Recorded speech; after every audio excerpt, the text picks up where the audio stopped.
여러분, 이제 성탄절이 다가옵니다. 여러분, 성탄절이 어떻게 시작되었는지 혹시 아세요? 이것에 대해서는 정말 다양한 의견이 있습니다. 어떤 사람은요, 기독교가 로마 제국에 의해서 공식적으로 허용되면서 당시에 그 이교도의 태양신이 태어난 날이라고 여겨졌던 그 12월 25일을 수용해서 그렇게 된 것이다 라고 하는 분들도 있고요. 또 어떤 분들은요, 아니다, 그 당시에 그 이교도의 신들이 태어난 날이라고 여겨졌던 날이 12월 25일만 있었던 건 아니다 라고 말하면서 로마 제국에서 기독교가 공식적으로 허용되기 전부터 초기 교회가 예수님의 탄생을 기념했다라고 주장하는 분들도 있어요. 오늘 저는 이제 여기서 이 답을 찾고자 하는 건 아니고요. 근데 분명한 것은 예수님의 그 태어난 날 생일은 아무도 모른다는 겁니다. 지금의 성탄절의 모습은 어떤가요?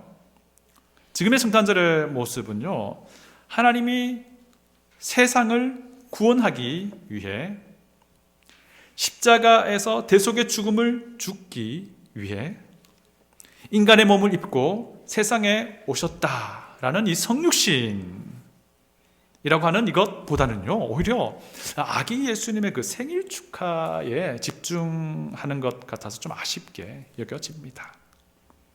사실상 복음서가 4개잖아요. 그 중에 이제 2개, 마태복음과 누가복음이 예수님의 그 탄생과 관련된 그 스토리를 이야기를 해줍니다. 그렇지만 예수님의 그 생일에 대해서는 침묵하고 있습니다. 오히려 이 복음서들은요, 예수님의 탄생보다는 예수님의 그 사역과 예수님의 삶과 예수님의 십자가의 죽음과 부활을 더 강조하고 있음을 우리가 압니다. 복음서를 읽어보면 우리가 잘 알 수 있습니다. 전 세계적으로 성탄절은 공휴일입니다. 그리고 매년 이 성탄절이 찾아옵니다. 저는요, 우리 교회에 속한 모든 분들이 이 성탄절이 다가오는 이쯤에 예수님의 그 생일 축하라는 것보다는요, 예수님이 왜 이 땅에 오셨는지, 예수님이 이 땅에 오신 그 의미가 나에게 무엇인지를 좀 진지하게 생각해 보았으면 하는 12월이 되면 좋겠다라는 생각을 합니다. 우리는요, 지난주부터 예수님의 그 성육신이 우리에게 무엇을 의미하는지를 계속해서 찾아보고 있는데요, 성육신을 한마디로 요약하고 있는 구절이 오늘 우리가 읽었던 요한복음 서문에서 14절입니다. 우리 다 같이 한번 14절 읽어보도록 하겠습니다. 14절입니다.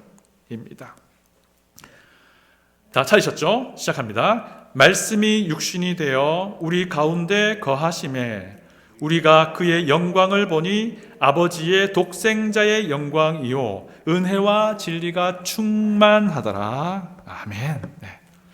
오늘 우리가 살펴볼 부분은요, 성육신 하신 예수님이 세상의 반대에 부딪히게 됩니다.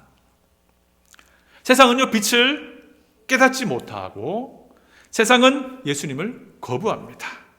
오늘은 이 부분을 통해서 우리가 성육신이라는 사건을 보면서 우리가 가져야만 하는, 우리가 반드시 소유해야만 하는 영적인 특징이 있는데 이 영성이 무엇인지를 좀 살펴보고자 합니다. 첫 번째는요, 나는 죄인이로소이다 라고 고백할 수 있는 영성이 우리에게 필요합니다. 예수님의 성육신으로부터 반드시 우리가 가지고 반드시 우리가 배워야 하는 영성은 나는 죄인입니다 라고 고백하는 영성입니다. 이 땅에 사람의 몸을 입고 오신 하나님 앞에서 자신이 죄인이라고 인식하는 것, 바로 그것으로부터 우리의 믿음이 시작되기 때문입니다. 자기 스스로가 하나님 앞에서 죄인임을 알지 못하고는요, 그 누구도 신앙의 그 길 안에 들어설 수 없기 때문이에요. 우리의 믿음의 대상은 예수님이신데 자기 스스로가 죄인이라는 것을 인정하지 못할 때에는 그 사람에게는 예수님이 필요하지 않기 때문에 그래요. 이것은 꼭 마치 우리 믿음의 여정에 있어서 첫 단추를 끼우는 것과 같습니다. 여러분, 우리 모두 다 옷을 입다가 보면은 한 번쯤은 실수해 보잖아요. 열심히 단추 끼웠는데 하나가 남아요, 단추가. 열심히 단추를 끼웠는데 구멍이 하나 남아요. 혹시 우리 중에 열심히 단추를 끼웠는데 구멍이 2개 남는다든지 단추가 2개 남는다든지 하는 분은 아마 없으시겠죠. 어쨌든 이렇게 하면은 제대로 옷을 입는 게 아니잖아요. 이것과 마찬가지입니다. 자기가 하나님 앞에 죄인임을 인식하지 못하는데, 자기가 하나님 앞에 죄인임을 인정하지 않는데 그가 교회 생활을 한다고 한다면요, 그가 믿는다고 생각하는 하나님, 그가 믿는다고 하는 그 예수님은 사실은 허상에 불과하게 된다는 거예요. 요한복음 1장 서문에 기록된 예수님의 성육신 사건에서 우리는 분명하게 보게 됩니다. 인간이 죄인이다라는 사실 말이죠.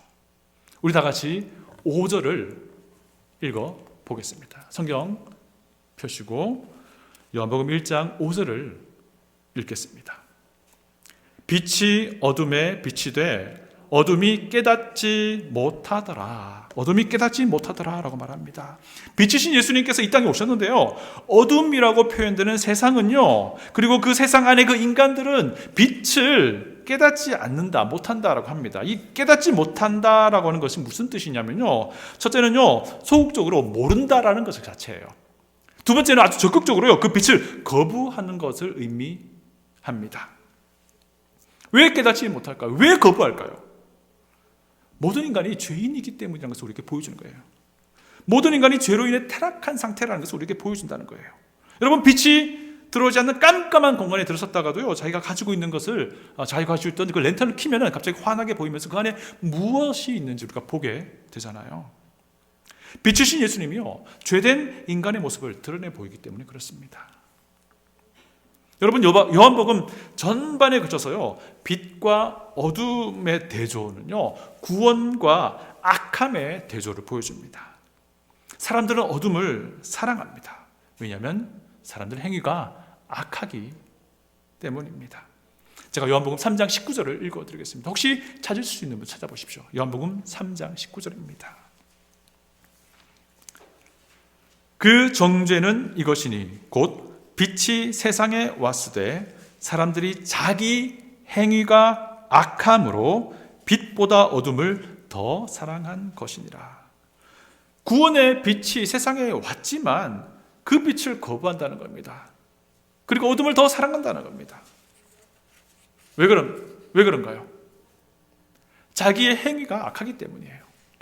이처럼 죄로 가득 찬 인간의 행위는 악할 수밖에 없어요. 본성적으로 죄로 물든 인간이기 때문에 빛을 거부하는 것이고요, 인간의 모든 생각이 사악하기 때문에 어둠 가운데 오신 빛이신 예수님을 거부한다는 겁니다.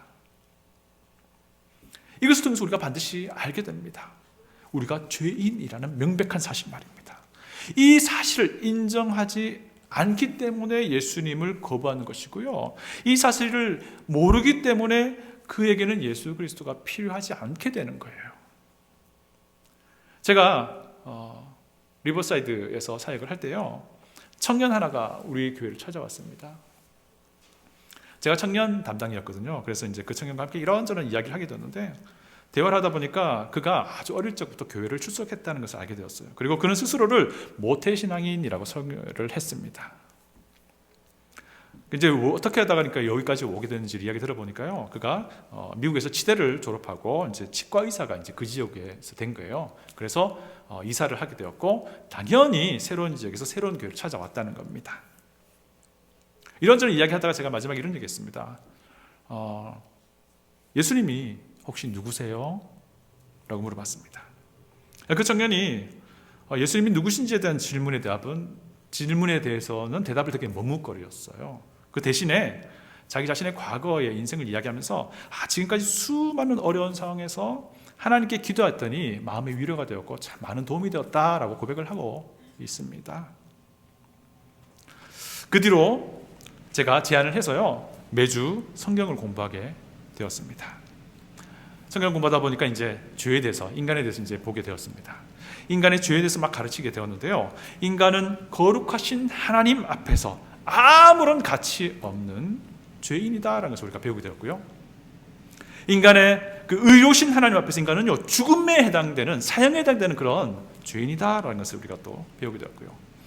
사람 안에 그 선하다고 하는 것, 그 모든 것은 거룩하시고 의로우신 하나님 앞에서 더러운 누더기와 같다라는 그런 부분들 우리가 배우게 되었습니다. 그러던 중에요, 제가 그 여자 청년의 그 얼굴을 보니까 굉장히 당황스러워해요. 그러면서 하는 말이요, 이렇게까지 인간이 죄인이다라고 하는 것을 들어본 적이 없다는 거예요. 그리고 이제 얼굴이 정색하게 됩니다. 그리고 저에게 말합니다. 자기는 자기가 이런 정도로 죄인이라고 생각하지 않는다라고 말하는 거예요. 그러면서 저는 머릿속에 이런저런 생각이 많이 듭니다. 그 청년이 저와 처음 만났을 때 한 얘기들이 생각나는 거예요. 어려울 때마다 하나님께 기도하면 마음의 위로가 되었다라는 그 말이죠. 도대체 이것을 어떻게 이해해야 할까요? 그 청년은요, 첫 단추를 제대로 끼우지 않은 채로 교회 생활을 해온 거예요. 그리고 교회 생활을 오래 하다 보니까요, 그 생활이 익숙해진 거예요. 예배 드리는 것도 익숙해지고, 찬양을 함께 열정적으로 부르는 것도 익숙해지고, 또 기도하는 것도 익숙해진 거예요. 단지 그의 교회 생활은 그냥 종교 활동의 하나에 불과하게 된 거예요. 그 이유가 무엇입니까? 이 땅에 빛으로 오신 예수 그리스도가 그 청년에게는 정말 필요한 분이 아니었던 거예요. 그 청년은요, 자기가 진짜 예수님이 필요한, 자기가 죄인인가 것을 인식하지 않았던 거예요. 몰랐던 거예요. 사랑하는 여러분, 성육신 하신 예수님을 거부하고요, 오히려 어둠을 사랑한다는 것은 인간이 얼마나 죄악된다라는 것을 우리에게 보여줍니다. 자신이 죄인됨을 인정하지 않고는요, 빛이신 예수님께 나아갈 수가 없습니다. 자신이 죄인됨을 인정하지 않고는요, 빛이신 예수님이 필요하지 않기 때문이에요. 이렇게 자기가 의로우신 하나님 앞에 죄인됨을 인정하는 것이 우리의 구원의 그 첫 시작이 되는 겁니다. 나는 죄인입니다 라고 고백하는 영성은 구원의 시작뿐만 아니라요, 구원의 삶을 살아가는 우리의 신앙생활 중에도 반드시 필요합니다. 우리의 신앙생활이 무미건조해질 때가 있습니다. 언제 그런 일이 벌어진지 아세요? 우리가 하나님께로부터 용서받은 죄인이다라고 하는 생각을 잊고 있을 때 그래요. 우리가 하나님 말씀 들을 때도요, 그 말씀 앞에 반응하지 않을 때도 있습니다. 언제 그런지 아세요? 우리가 하나님 앞에서 용서받은 죄인이다라는 그 생각을 우리가 잊고 있을 때 그래요. 우리 주변 사람들을 보면서 그들의 영혼의 구원에 대해서 관심을 갖지 않게 될 때도 있어요. 언제 그런지 아세요? 내가 거룩하신 하나님 앞에 용서받은 죄인이다라는 생각을 우리가 잊고 있을 때 그렇다는 거예요. 성육신 하신 예수님을 소개하는 요한복음의 서문에서 이것을 분명하게 짚어주고 있습니다.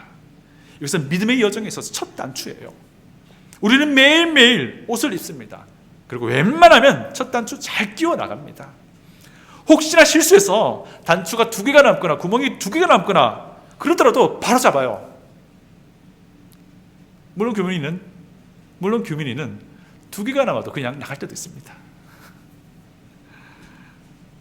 자, 그런데 우리의 믿음의 여정에 필요한 첫 단추는 얼마나 더 잘 끼워야 하겠느냐 하는 겁니다. 내가 죄인입니다 라는 영성이 우리에게 있기를 원합니다. 우리 가운데에 아직 구원을 찾는 구도자들이 있습니까? 그렇다면 내가 죄인입니다라고 인정할 수 있는 그 놀라운 변화가 그들 가운데 있기를 소원합니다. 우리 가운데 이미 하나님의 백성된 이들은 내가 용서받은 죄인입니다 라는 그런 영성이 우리에게 계속해서 끊이지 않고 있기를 원합니다. 두 번째는요, 예수님의 성육신으로부터 우리가 배워야 할 두 번째 영성은 저항이 두려울 소냐라는 겁니다. 이게 무슨 말인가 하니요, 그리스도인에게는요, 핍박이나 고난이나 저항이란 것이 너무나도 당연히 있는 자연스러운 것이라는 거예요. 이것을 인정하는 영성이라는 겁니다. 다 같이 우리 9절, 10절, 11절을 성경 펴서 읽어보도록 하겠습니다. 요한복음 1장 9절, 10절, 11절입니다. 다 같이 읽어보겠습니다. 요한복음 1장 9절, 10절, 11절. 참빛 곧 세상에 와서 각 사람에게 비추는 빛이 있었나니 그가 세상에 계셨으며 세상은 그로 말미암아 지은 바 되었으되 세상이 그를 알지 못하였고 자기 땅에 오매 자기 백성이 영접하지 아니하였으나. 아멘. 우리가 지금 읽었던 9절부터 11절은요, 우리가 처음에 읽었던 그 5절의 그 말씀을 좀 더 구체적으로 설명하는 구절입니다. 그런데 이 5절을 읽고 9절부터 11절 읽으면 참 우리 마음에 좀 슬픔이 있어요. 세상을 위해서 세상 속으로 생명과 빛의 하나님이신 예수님이 오셨는데 세상은 그것을 거부하는 현실을 말하고 있잖아요. 심지어 예수 그리스도는요, 세상을 만드신 분이신데 세상은 자신을 만든 그 예수님을 거부한다는 겁니다. 그런데요, 우리 역시 마찬가지예요. 과거에 우리가 죄인인지 자체를 몰랐던 그때에 우리는 예수님을 거부하는 자였습니다.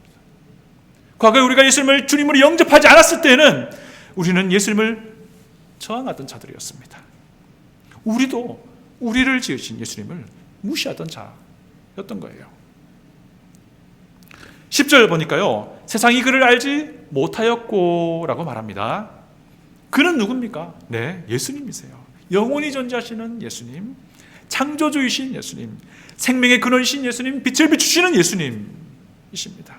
그런데 그를 알지 못하는 세상은요, 자신을 만드신 그에게 적극적으로 반항하는 세상을 말합니다.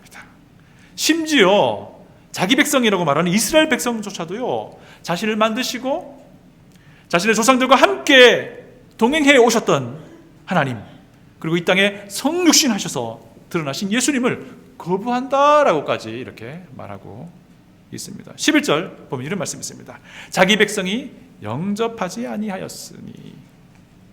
자기 백성은 이스라엘 백성을 말합니다. 이스라엘조차도요, 그리스도를 거부한다라고 합니다. 그것뿐이겠어요, 이스라엘이요? 오히려 예수님을 공격하였습니다. 그리고 예수님을 십자가에 못 박아 죽게까지 한 그들이었습니다. 이사야 선지자는요, 이런 일이 이미 있을 것임을 얘기했습니다. 이사야서 1장 2, 3절을 제가 읽어드리겠습니다. 한번 들어보십시오. 이사야서 1장 2, 3절입니다. 하늘이여 들으라, 땅이여 귀를 기울이라. 여호와께서 말씀하시기를 내가 자식을 양육하였거늘 그들이 나를 거역하였도다. 소는 그 임자를 알고 나귀는 그 주인의 구유를 알건만은 이스라엘은 알지 못하고 나의 백성은 깨닫지 못하는도다 하셨도다. 예수님이 성육신하시기 전 이미 이사야 선지자는 이 일이 일어날 것이다 라고 예언을 하고 있습니다. 그런데요, 이스라엘 백성이건 이방인이건 세상에 속한 모든 사람들은요, 하나님을 거부합니다. 세상에 속한 모든 사람들은 성육신하신 이 땅에 오신 예수 그리스도를 거부한다는 겁니다. 그 이유가 무엇일까요? 우리가 성경을 쭉 읽어보면요, 그 이유에 대해서 성경이 일관되게 말합니다. 사탄의 영향하에 있는 세상이기 때문이다라고 말합니다. 세상은 사탄의 지배하에 있기 때문입니다. 예수님도 직접 말씀하십니다. 요한복음 14장 30절입니다. 제가 읽어드릴게요. 한번 들어보십시오. 요한복음 14장 30절입니다. 이후에는 내가 너희와 말을 많이 하지 아니하리니 이 세상에 임금이 오겠습니다. 그러나 그는 내게 관계할 것이 없으니. 예수님이 직접 하신 말씀인데요, 이 세상에 임금이 온다라고 말합니다. 이 세상의 임금이라고 표현된 존재는 누굽니까? 사탄이에요. 이미 세상은 사탄의 통치하에 놓여져 있다는 겁니다. 그래서 빛이신 예수 그리스도를 거부한다라고 말하고 있습니다. 여러분, 세상은요, 성육신 하신 우리 예수님을 거부합니다. 세상은 빛이신 예수님을 오히려 공격합니다. 세상은 예수님에 대해서 아주 적대적입니다. 그런데 이런 현상이 결코 남의 이야기가 아니라는 거예요. 예수님을 거부하는 세상은요, 우리도 거부할 것이기 때문입니다. 세상이 그토록 미워하는 예수님과 그 예수님을 구주로 믿는 우리가 한편이기 때문이에요. 이 말은 이미 빛이신 예수님 편에 서게 된 우리도 세상은 거부할 것이다 라는 겁니다. 이미 예수님을 받아들인 우리도 세상의 저항을 경험하게 될 것이다 라고 말하고 있습니다. 여러분, 사람들은요, 만사형통이라는 말 참 좋아합니다. 그리고 우리 그리스도인도 참 많이 쓰죠. 모든 것이 잘 되기를 바라는 그런 마음, 충분히 이해합니다. 저도 그랬으면 좋겠어요. 그리고 어떤 사람들은요, 기독교 신앙을 가지면은 하나님이 항상 좋은 일만 주실 것이다 라고 생각을 하기도 합니다. 그 만사형통이 과연 무슨 의미여야 할까요? 만사형통은요, 우리의 관점에서 만사형통이 되어서는 안 됩니다. 하나님의 관점에서 만사형통이 되어야 되는 거예요. 과연 그리스도인이요, 그리스도인답게 살아갈 때에 그 그리스도인에게 항상 좋은 일만 일어날까요? 그렇지 않아요. 절대로. 그리스도인이요, 진짜 예수님을 닮아가는 삶을 살아간다면요, 그것 때문에 나타나는, 받게 되는 저항이 분명히 있게 될 것이다 라는 겁니다. 그것 때문에 우리가 받게 되는 불이익이 분명히 있게 된다는 거예요. 세상은 우리 주님 예수님을 미워하기 때문입니다. 세상은 예수님을 닮아가는 우리를 또한 미워하게 될 것입니다. 우리가요, 그리스도인답게 살아갈 때에 상대적으로 겪게 되는 많은 불이익이 분명히 있습니다. 우리 삶의 현장을 지금 한번 잘 생각해 보세요. 분명히 있습니다. 그런데 왜 우리에게는 그런 어려움과 고난과 불이익이 없는 것처럼 느껴집니까? 대부분의 경우에요, 우리가 그리스도인답게 살아가지 않기 때문입니다. 또 우리가 절대로 오해해서는 안 되는 것이 있는데요, 우리가 그리스도인답게 살지 않을 때도요, 그런 어려움이나 고난이 있을 수 있어요. 이게 뭐냐 이거? 우리의 명백한 잘못으로 인해서 얻게 되는 그런 어려움들, 곤란한 상황들을 맞으면서 사람들이 이렇게 생각하는 경우가 있어요. 이거 내 믿음 때문에 하나님 주신 고난이다 생각하는 경우가 있다는 거예요. 이건 아닌 거예요. 우리의 잘못으로 인해서, 우리의 오만함으로 인해서, 우리의 욕심으로 인해서 얻게 되는 이런 어려운 상황은요, 우리의 신앙 때문에 겪는 게 아닌 거예요. 그런 어려움이라면 오히려 부끄러운 것이죠. 우리의 삶은 예수님을 닮아가고 있습니까? 우리가 예수님을 닮아가는 삶을 살 때에 우리에게는요, 우리의 신앙 때문에 겪게 되는 어려움과 미움과 불이익이 있습니다. 이건 너무 자연스러운 것이요, 당연한 것이에요. 이런 불이익을 지금 감수하고 있습니까? 그렇다면 그분은요, 정말 그리스도인답게 살아가는 거예요. 이것이 하나님의 관점에서의 만사형통입니다. 왜? 하나님은 이런 이들을 그냥 두지 않으시거든요. 그리스도인이 예수님을 닮아간다면 그리스도인이기 때문에 겪어야 하는 어려움을 보게 됩니다. 이것을 당연하게 여기고 받아들일 수 있는 그런 영성이 우리 가운데 회복되기를 바랍니다. 이것을 오히려 기쁘게 받을 수 있는 영성을 우리가 가질 수 있기를 바랍니다. 만약에 이런 영성을 우리가 가지고 있으면요, 그 어떠한 고난이라도요, 두려워하지 않게 돼요. 어떠한 세상의 저항도 두려워하지 않게 돼요. 그리스도인이라 하면요, 이 땅에서 고난도 없고 슬픔도 없고 어려움도 없는 그런 삶을 추구하는 사람이 아니잖아요. 그리스도인은 이미 우리가 섬기고 믿고 의지하는 예수 그리스도, 그분을 아는 것만으로도 이미 충분한 사람들입니다. 그리스도인은 예수님을 매일매일 얻어가는 것, 예수님을 매일매일 알아가는 것, 예수님을 매일매일 함께하는 것, 그것으로도 이미 충분한 사람입니다. 이 사람이 바로 그리스도인이에요. 여러분, 이것이 저항이 두려울 소냐라고 선언하는 영성이라고 생각합니다. 우리의 오만이나 교만이나 잘못 때문에 어려움을 겪을 게 아니라요. 이제 정말 우리가 믿는 예수님 때문에 얻게 되는 그 어려움과 그 저항과 불이익을 우리가 기쁨으로 받을 수 있기를 소원합니다.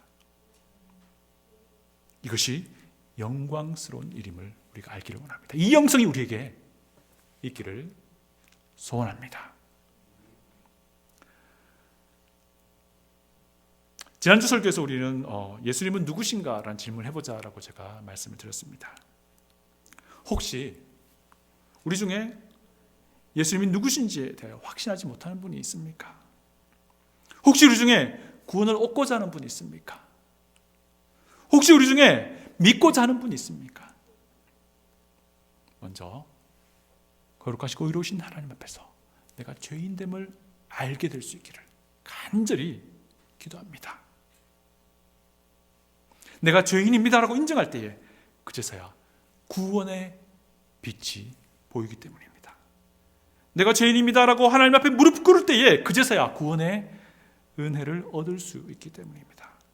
죄인됨을 알 때에 이 땅에 성육신 하신 예수님이 자기에게 반드시 필요한 분임을 알게 되기 때문입니다. 자신이 죄인됨을 아는 사람에게, 죄 용서를 얻기 위해서, 구원을 얻기 위해서 예수님이 필요하다는 것을 아는 사람에게 복음이라고 하는 소식이 정말 기쁜 소식이 되는 것입니다. 다 같이 본문 12절 13절을 읽어보겠습니다. 본문 12절 13절입니다. 우리가 잘 아는 말씀이죠. 같이 읽겠습니다. 영접하는 자 곧 그 이름을 믿는 자들에게는 하나님의 자녀가 되는 권세를 주셨으니 이는 혈통으로나 육정으로나 사람의 뜻으로 나지 아니하고 오직 하나님께로부터 난 자들이니라. 아멘. 네, 바로 이런 사람들이요, 자신이 죄인됨을 아는 사람들이 예수 그리스도를 믿지 않을 수 없게 되는 겁니다. 이것이 예수님을 영접하는 거예요. 이것이 예수님을 믿는 겁니다. 우리 생수교회에 속한 모든 분들은요, 정말 거룩하시고 의로우신 하나님 앞에 자기가 죄인임을 알 수 있기를 소원합니다. 우리 생수교회에 속한 모든 분들은요, 자신에게 예수님이 반드시 필요한 분임을 인정하는 삶을 살 수 있기를 바랍니다. 우리 생수교회에 속한 모든 분들이 예수님을 구주로 영접하는 그 아름다운 삶을 살 수 있기를 간절히 바랍니다. 그리고 하나님의 자녀된 우리 모두가 반드시 기억하기 바랍니다. 나는 용서받은 죄인이다 라는 그 마음을, 생각을 우리 속에 항상 품고 살아갈 수 있기 원합니다. 하나님의 자녀된 우리가 우리의 그 믿음 때문에 겪게 된 그 어려움과 불이익과 손해와 저항을 기꺼이 영광스럽게 감당할 수 있기를 소원합니다. 제가 좋아하는 코미디언이 있습니다. 그 사람 이름은요, 김재우라는 사람이에요. 아마 잘 모르실 거예요. 되게 우스꽝스러운 역할을 많이 한 사람인데요, 이 사람은 애처갑니다. 이 사람 말을 들어보면요, 와, 정말 이 사람 자기 아내를 사랑하는구나 싶은 마음이 듭니다. 그런데 이 둘 사이에 아이가 태어났어요. 그런데 안타깝게도 2주 만에 그 아이가 죽었습니다. 그러니 그 아이를 잃은 마음이 얼마나 아프겠어요. 슬프고. 그 두 사람이 서로 위로하면서 서로 위해주면서 그 아이를 잃은 슬픔을 이제 극복해가는 그런 상황을 이 두 사람이 TV에서 인터뷰를 쭉 하면서 이야기해 주는데, 마지막에 그 김재우라는 사람의 아내가 자기 남편 되는 김재우 씨에게 이렇게 얘기합니다. 남편이 자기에게 찾아와 주어서 너무 고맙다고, 그리고 남편이 자기를 선택해 주어서 너무 고맙다고, 그리고 남편이 자기와 결혼해 주어서 너무 고맙다고, 너무 감사하다고 말을 하는 거예요. 그러면서 이 남자 진짜 행복한 사람이다 라는 생각이 들었습니다. 제가 드리고자 하는 말씀이 무엇입니까? 우리 예수님도 우리를 찾아오셨습니다. 그것이 성육신입니다. 그런데 세상은 예수님을 거부합니다. 우리도 과거 예수님을 거부했던 사람들입니다.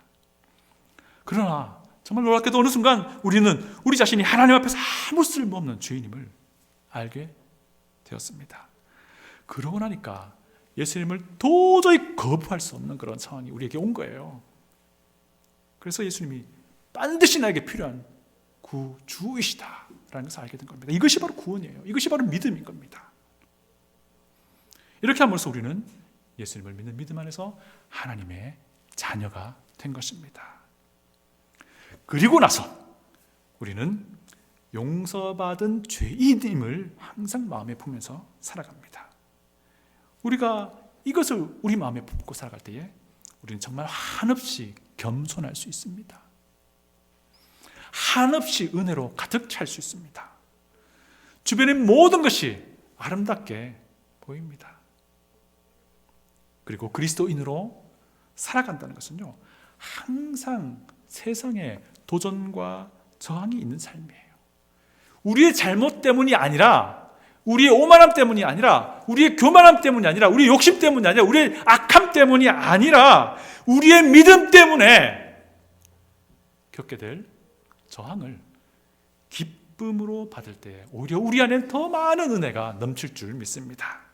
이런 삶을 살아가는 그리스도인이라면 말로가 아니라 우리의 삶으로 하나님께 감사를 드리게 되는 겁니다. 나를 찾아오셔서 감사합니다. 나를 선택해 주셔서 감사합니다. 나를 구원해 주셔서 감사합니다. 내 주님 예수님이라고 말입니다. 이러한 복된 삶이 우리 가운데에 넘치기를 소원합니다. 다 같이 기도하겠습니다.